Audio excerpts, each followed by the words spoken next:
What's Andy Building? Episode 3. Today's the episode you've all been waiting for. I'm going to build a box. No, wait. I did that last week, or I assembled it anyway. Well, today I'm going to try to put boxes in the box, or most people call them drawers. Let's talk about the hardware I'm going to use. I'm going to use these Bloom undermount drawer slides. They have a soft close feature. And they're very beefy, so they come with these two sliders which attach underneath the drawer box. They feature a satisfying soft close mechanism, some clips which attach at the front of the drawer box, some brackets to hold the backs of the sliders, and the screws you need to assemble it. But before I install this, I actually have to build the box, and in order to do that, I have to measure the size of the opening for the drawer box, and in order to determine the size of the box itself, because you have to build these boxes to the correct size for this system, and you have to make special provision for things like notches for the slides, etc. It's all the instructions provided by the manufacturer.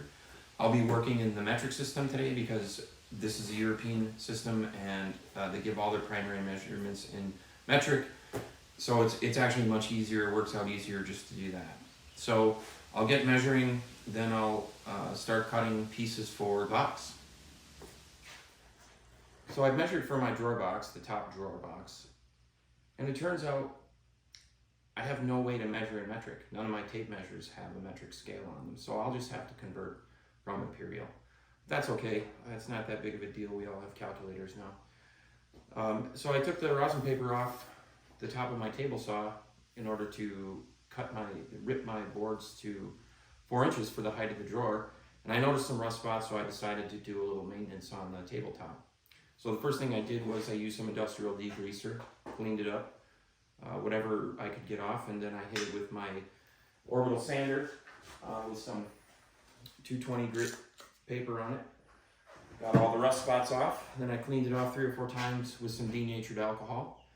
And here it is. It's basically bare cast iron.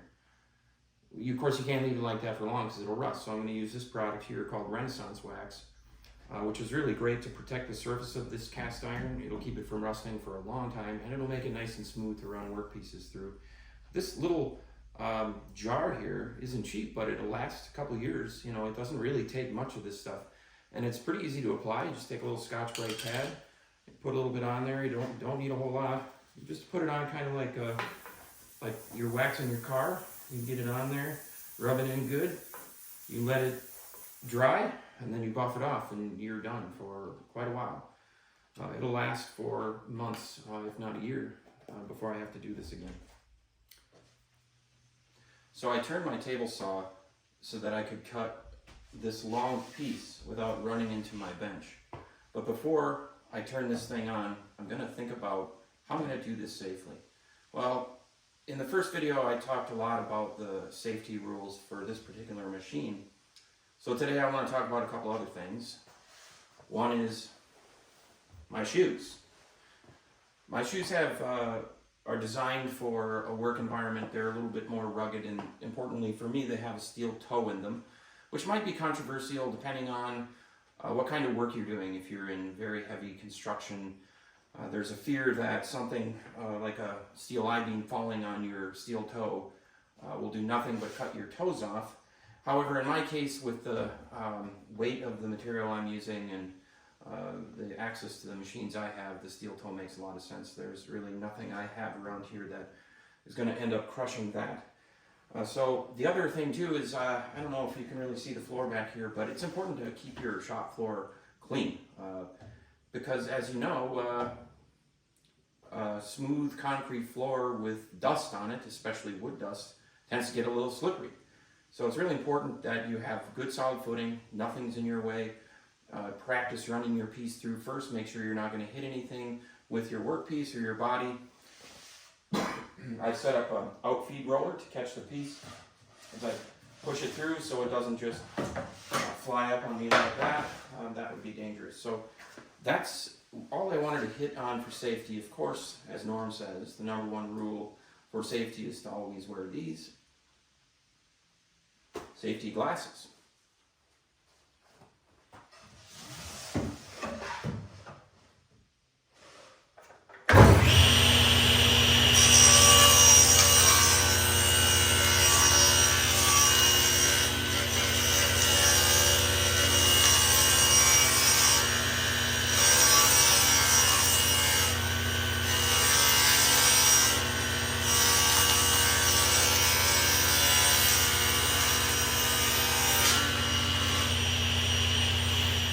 I did want to point out though is you can see that once these pieces got through the blade and they weren't touching the blade, I took my hands away and stopped the blade, turned the machine off, and I waited for the blade to come to a complete stop before I attempt to move my work pieces. Now, I think that in general is a good practice. You don't always do that, but I think for a single guy like me, if I get hurt in the shop and there's nobody around to help me, I really need to pay attention to these little safety details and not get myself into any sort of trouble with this stuff. So just to clarify, I'm not actually single, but I am working alone out here. I have a beautiful wife who would gladly help me if I injured myself, but she's not here right now. So I work alone in my shop, and I need to be very careful about what I'm doing.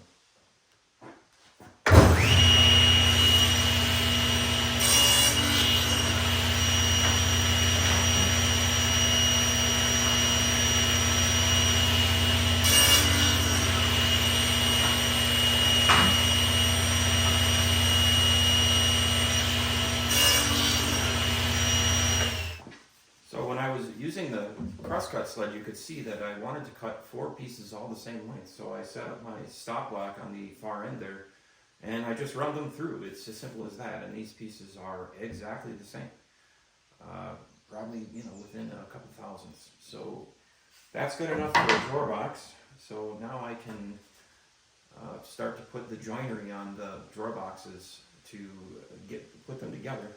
I'm not going to use typical butt joints. That would be the easiest way to go for sure. With a little glue and some nails, probably strong enough. However, I'm going to do something a little different.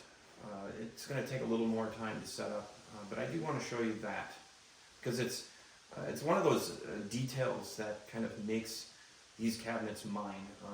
The time that I took to make something stronger or better just makes a big difference over, say, going to a big box store and just grabbing some cabinets off the shelf. So here's the joinery system I'm going to use to attach the drawer sides to the drawer front. You can see that the router bit that I use to make this joint creates a very tight fitting joint, and there's a lot of glue surface area in that, as opposed to a typical butt joint like this. This has a lot more glue surface, and in addition, it has a mechanical action here because the side piece is actually locked into the drawer front. So when you pull the drawer open, it's actually pulling against this edge here instead of a butt joint where the only thing that's holding is really glue and whatever fasteners you use. So this makes a super strong joint, maybe a little bit hard to see on the camera, but it does take a bit of setup on the router to make this work, but I've gone through this practice, so it should be okay. And of course, when calculating the length of these pieces, I need to take into account that this isn't a butt joint, so I can't just measure the length and call it good, subtract the width of the sides or whatever. I actually have to be aware that this joint shortens my drawer box by 1/8 of an inch, so I have to account for that. I'm about to set up this router table to cut this joint that I showed you previously. One bit can cut both sides once it's properly set up. I have these blocks that I made previously, which I use as a setup guide to adjust the height of the bit and the depth of the fence. So with this tool, you have a bit that rises above the table that spins at a high rate of speed. And you use this fence to set the depth of the cut you want to make. And importantly, to operate this machine safely, you use these push blocks to push the piece through the bit and keep your hands away from the bit. You don't want to get into situations where you're putting your fingers close to this bit. Now, I built this table several years ago using a plan I got from my woodworking hero, Norm Abram. He also taught me that it's very important to wear safety glasses when operating machines like this. So I'm going to go ahead and get this set up. I'll show you a cut once it's ready. Now I'm ready to cut a few. These are going to be the drawer fronts, and when I run the drawer sides, I'll run them in this orientation.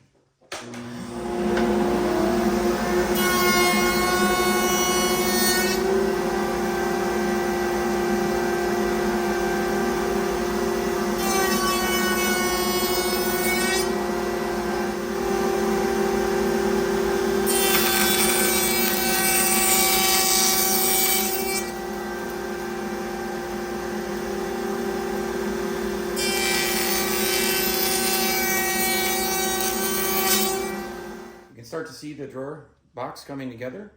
Obviously it doesn't have a bottom. In order to make the bottom, I'll use the router table to cut a groove that will accept a 1/2 inch plywood to hold the bottom in place. I've cut all the pieces for the 2 drawers that are going in this cabinet base, one at the top and a slider at the bottom. I've also sanded them to 220 grit to make them smooth in preparation for finishing. It's a lot easier to finish these pieces now than it is after assembly. It also lets me get the finish nice and consistent. So first I will clean the pieces with denatured alcohol because it won't raise the grain and it'll dry very quickly. Get all the final dust out of it. And then I'll use a 1 pound cut of amber shellac to match the color of the interior of the cabinet bases. You might be asking what is raising the grain and what is a 1 pound cut of amber shellac. Raising the grain refers to what happens when you apply water to a bare wooden piece. It will actually cause the grain to puff out, which I don't really want in this case. So I can avoid that just by using alcohol. If I did raise the grain, which has use in certain finishes, I would then have to go back and resand these pieces. 1 pound cut of amber shellac is a colored shellac mixed with a certain amount of alcohol. In this case, I'm not using Absolute, I used denatured alcohol. Shellac is a natural product. It comes from lac bugs, which are grown in India, I believe. I could be wrong about that. So they take lac bugs and they squish them all up and it makes a sticky substance, which happens to be a wonderful substrate for nearly every finish you can apply over it. I decided to switch to a 3 pound cut of shellac, which is a little thicker because with the 1 pound, I wasn't getting the color on the board as fast as I would like to. I'd be here quite a bit longer today with the 1 pound. So I'm going to try the 3 pound cut, which I put into a separate receptacle. You don't really want to use your finished products out of the can because as you dip from your workpiece back into the can, you'll contaminate it. So always a good idea to do that. So to apply this is really simple. I just take a white rag that you can get from the big box stores, lint-free, and just dip it in there and wipe it on. Since it's alcohol based, as you apply the shellac, the product will dissolve into the previous layer, and should, as long as you take a little bit of care, you shouldn't end up with a lot of streaks. Very, very simple to put this on. Shellac will continue to yellow over time, a little bit, so that's to be expected.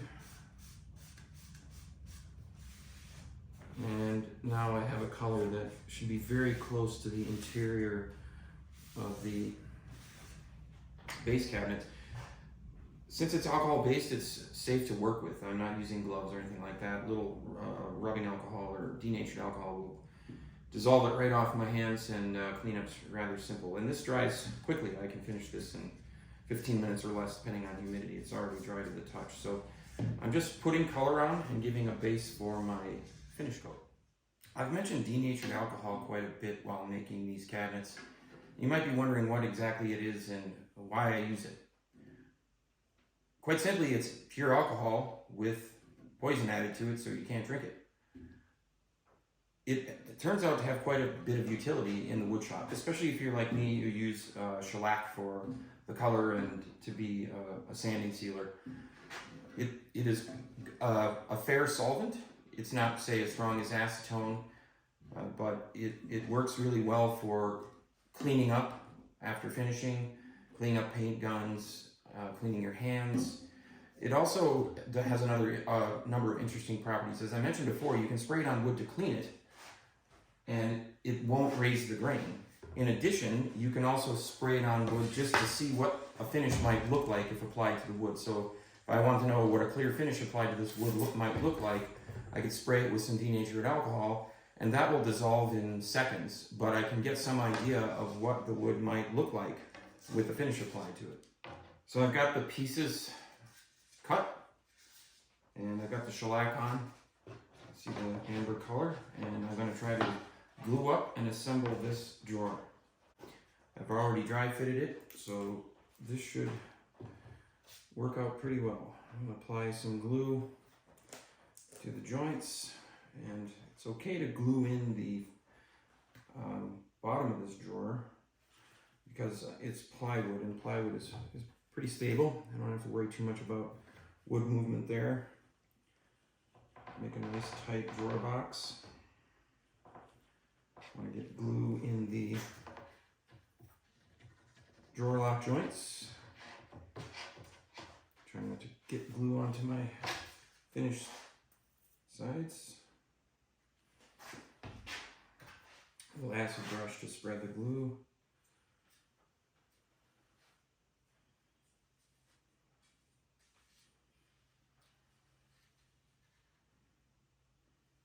Don't worry, I'll speed this up in the final take.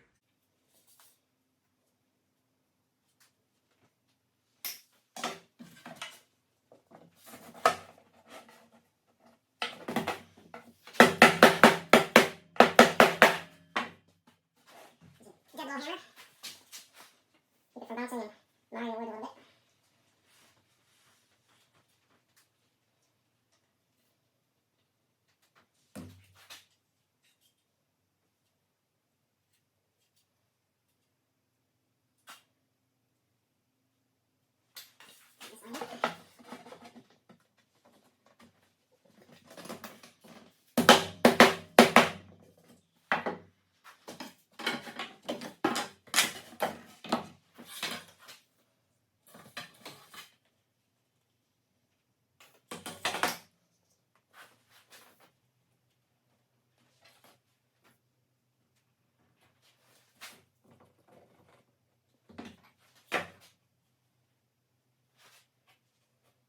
It won't be fasteners holding this together.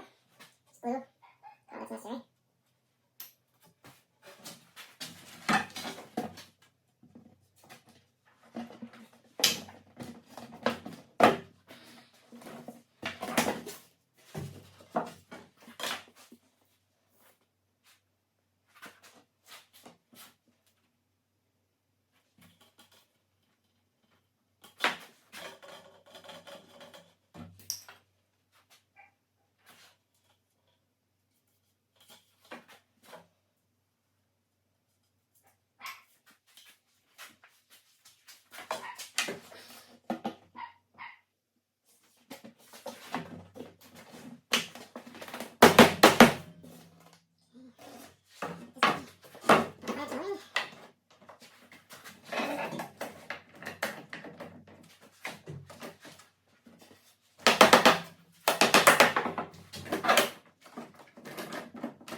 Well, I'm learning as I go here. I did put a finish on the inside of these boxes, but it turns out as I apply my edge banding, I ended up having to go back and resand. So that means I'll have to do another coat of shellac. It's really not that tricky. So I have an iron. Well, yeah, what's that for? You can see on the top of this box the unfinished plywood. There's a number of ways you could treat that. You could round it over. You could leave it as is. I prefer something a little bit more finished. So we're going to iron on this edge banding. It's birch plywood, cut very thin, and has a heat-activated glue on the back. So you cut it to length, iron it down, trim off the excess, sand it, and finish it. Pretty clever stuff.